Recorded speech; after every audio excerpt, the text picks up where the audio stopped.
의료 실비보험 3월이 막차다. 이번 달에 빨리 가입해야 된다. 이런 이야기 많이 들어보셨을 겁니다. 바로 4월 1일부터 의료 실비보험이 개정되기 때문인데요. 이번 달 무조건 막차를 타는 것일까요? 그래서 오늘은 그 관련 내용을 한번 준비해봤습니다. 통계청 발표에 따르면요. 실손 의료보험 가입자 수 같은 경우는 현재 3천만 명 정도가 된다고 합니다. 다시 말해 전체 국민 4명 가운데 3명은 모두 실손 의료보험에 가입되어 있다. 이렇게 설명을 해볼 수가 있는 것이죠. 그동안 실비보험 같은 경우는 의료보험의 혜택을 받지 못하는 비급여 부분까지 보장을 해주면서 사람들에게 많은 인기를 얻었습니다.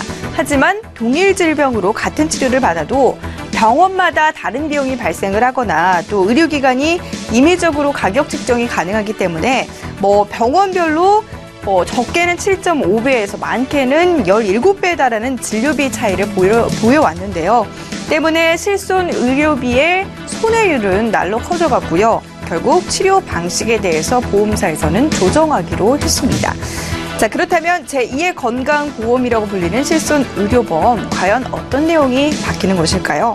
우선요, 보장 범위에 변화가 있습니다. 현행 같은 경우는 대다수의 질병 상해 진료를 기본적으로 보장해줬는데 앞으로는 일부 고가의 비급여 진료비를 보상받으려면 따로 특약을 가입해야만 그 부분과 관련해서 보장을 받을 수가 있습니다. 또한 자기부담금이 상승하게 됩니다. 기존 같은 경우는 기존 급여 부분에서 10에서 20%, 비급여 진료와 관련해서는 20%를 보장해줬는데 현재는 이제 급여, 비급여 상관없이 20%로 자기부담금이 통일이 되게 되고요.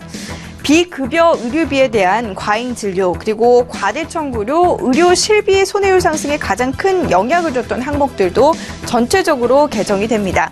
먼저 도수, 체외 충격파 중식 치료와 관련된 내용입니다.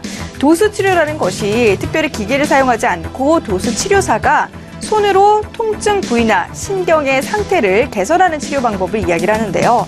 체외 충격파 치료 같은 경우는 비수술 치료 방법의 또 하나로서 통증이 있는 부위를 충격파 치료를 통해서 해결하는 방법입니다. 보통 이 두 가지 치료 모두 1, 2회에 한해서 끝나지가 않고요. 여러 차례 치료받는 경우가 많아서 청구 금액이 상당히 많습니다. 이 부분에 대해서 연간 최대 50회 총 300만 원이라는 한도를 둔 것입니다. 그리고 비급여 주사제와 관련해서는 연간 최대 50회 총 250만 원 한도를 뒀고요. 특약사항 3, 비급여 MRI와 관련된 사항들도 조정을 했습니다. 횟수는 무제한이 돼 총 300만 원 한도에서만 이용할 수 있게끔 이 관련해서 특약을 설정을 했습니다. 이런 식으로 4월부터는 항목들을 특약화하면서 보험료 자체는 인하하게 되는데요. 이 밖에도 변경되는 의료 실비보험 제도, 2년간 보험금 청구를 하지 않으면 그 다음 연도에 10% 이상 보험료를 할인해주는 방안도 신설이 됐습니다.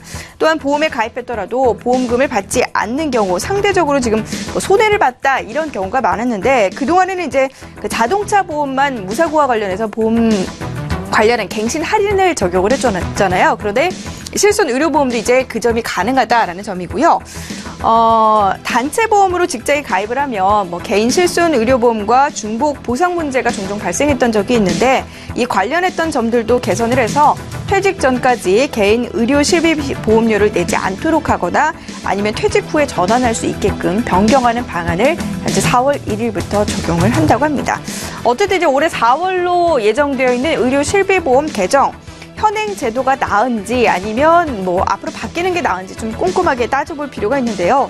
기본형 같은 경우는 그러니까 현행 제도 같은 경우는 그러니까 새로 바뀌는 제도 같은 경우는 보험료가 저렴해지는 그런 장점이 있습니다만 MRI 검사나 도수 치료 등을 받기 위해서는 따로 특약을 가입해야 되기 때문에 어떻게 따지자면 사실상 지금이나 큰 변화가 없다라고 생각을 해볼 수가 있습니다. 또한 자기 본인 부담금 같은 경우도 20에서 30%가량 늘어나게 돼요. 그렇기 때문에 그 관련 내용들을 좀 비교를 해보셔야 될 것 같고요.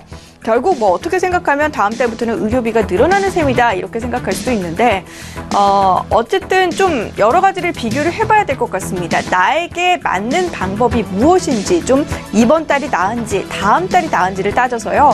이거는 이번 달이 낫다, 다음 달이 낫다 전문가가 이야기해 줄 수 있는 부분이 아니라요. 각자의 상황에 따라 다르기 때문에 나의 상황을 좀 비교를 해보시고 이번 달이 맞다면 빨리 3월 막차 승선에 나서셔야 될 것 같습니다. 지금까지 팝콘경제였습니다.